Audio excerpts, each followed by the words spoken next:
How's it going, guys? It's your boy Randomtallguy bringing you back another video. Right now we're staring at this freaking lower radiator hose where it's leaking some coolant. I thought when I first bought the Jeep it was just a radiator hose, but it turns out to be a leaky water pump. So today we're going to replace the water pump.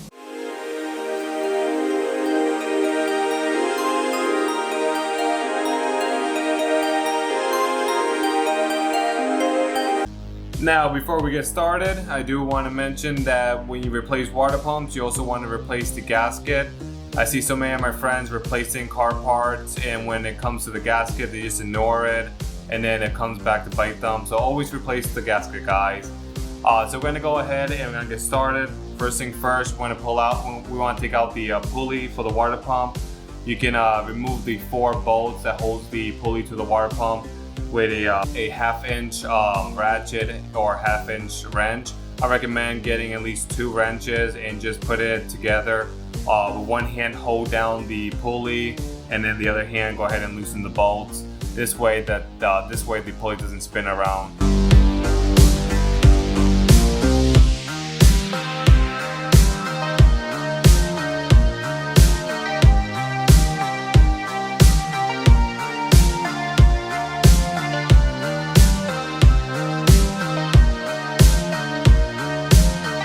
With the 4 bolts out, you can go ahead and just pull on the pulley. It should come out just like this.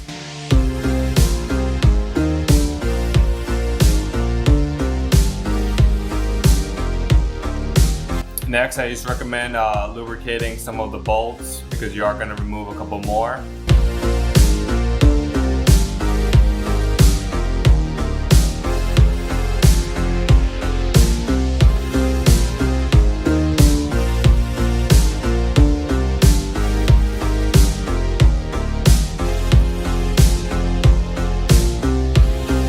Alright, and just go ahead and put the Serpentine Belt on a bungee cord.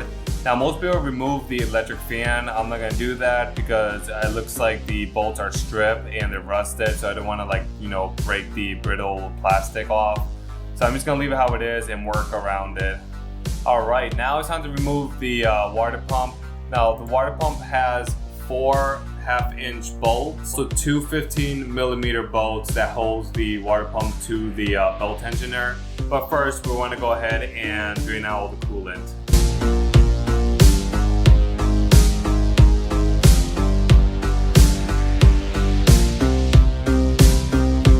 Alright, with all the coolant out of the system, we can go ahead and also remove this heater core hose over here. Just take a flathead screwdriver and go ahead and just remove it. Alright, once that's disconnected, we can go ahead and remove the bolts now. And so the bolts is just 4 1/2 inch bolts and 2 15mm bolts.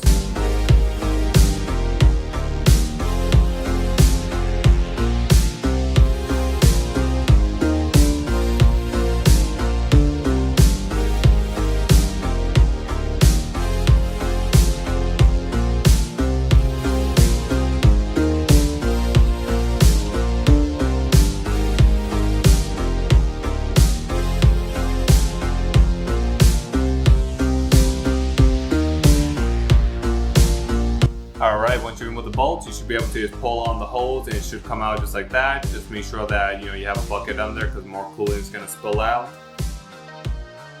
Alright, and then you just wiggle the water pump out of the slot.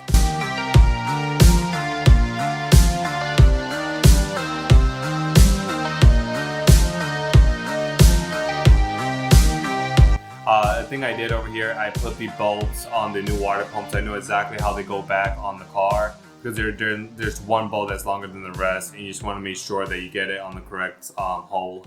Alright, so we got the old pump here, and we have the new pump here. Of course, you want to go ahead and compare the parts, make sure they're exactly the same, they're identical. And I recommend transferring the bolts to the old water pump because now we're going to install the new one. Alright, and before we install the water pump, we want to attach this new metal hose that connects to the heater core. This one has thread locker, but these are known for failing, so we're just going to tape some Teflon or thread tape around the threads so we have a nice seal.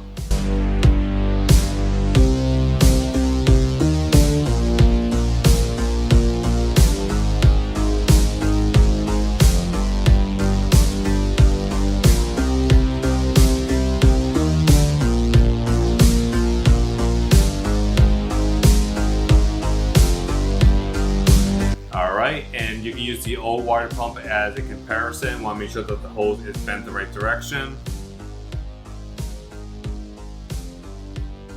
Alright, and before we install the water pump, we want to go ahead and clean the mating surface because there's a lot of grime and old gasket material around it. And you also want to make sure you don't get nothing inside the engine block.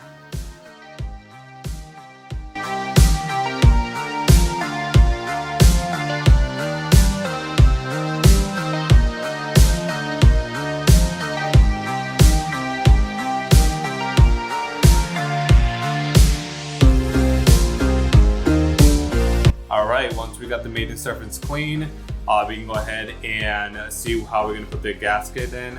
What I recommend is putting the gasket on the water pump and having some like gasket maker or like RTV around it, just so it can keep the gasket from moving around. Because these are known for folding on you, and when you put them back together, you notice that the gasket is not fully in and it causes leaks.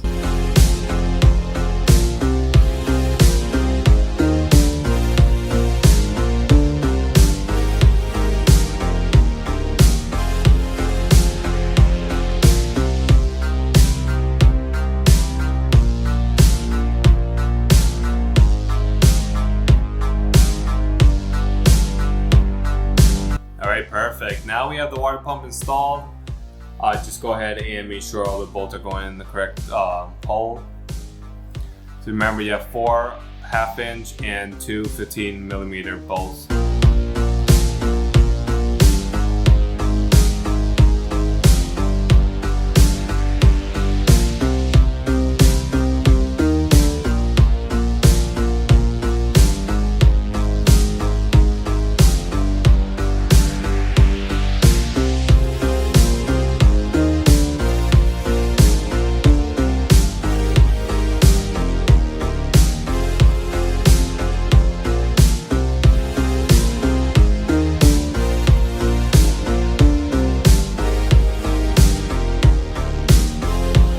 Alright, and before you pull the pulley back, just give it a good clean.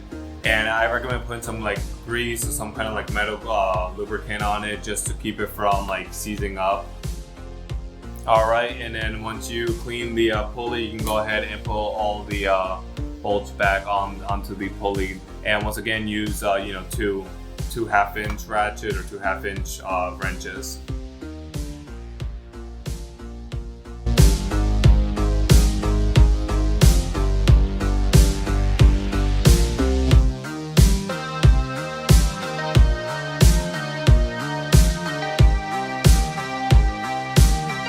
And don't forget to connect the bottom radiator hose as well.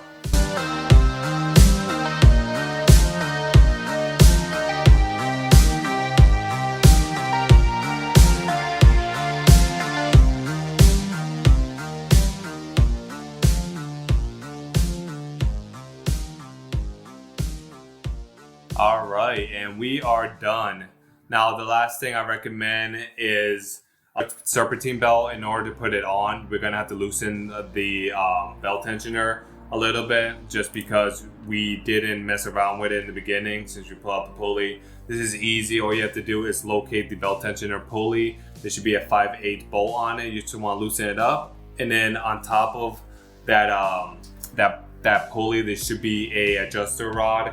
I believe it's a 15mm. Just turn it counterclockwise. That would draw the pulley closer. Basically, gives you enough slack room to put the serpentine back. We're gonna have to burp the air out.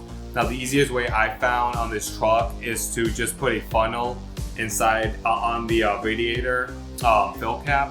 Just put a funnel on there, fill it up with coolant, let this turn on the car, let the system get hot. That's gonna open the thermostat, which is gonna start sucking in coolant from the funnel.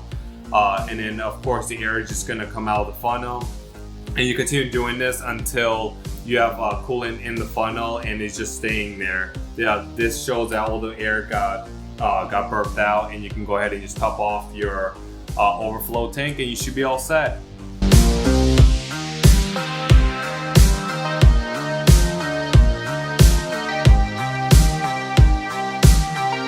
Alright, and this is how to change a water pump. If you found the video helpful, don't forget to give me a thumbs up. Don't forget to share, like, and subscribe. And also, I am streaming now, so if you guys want to follow me on Twitch. It's going to be Randomtallguy Gaming. And catch you over there. Alright guys, have a good one. Stay safe. Bye.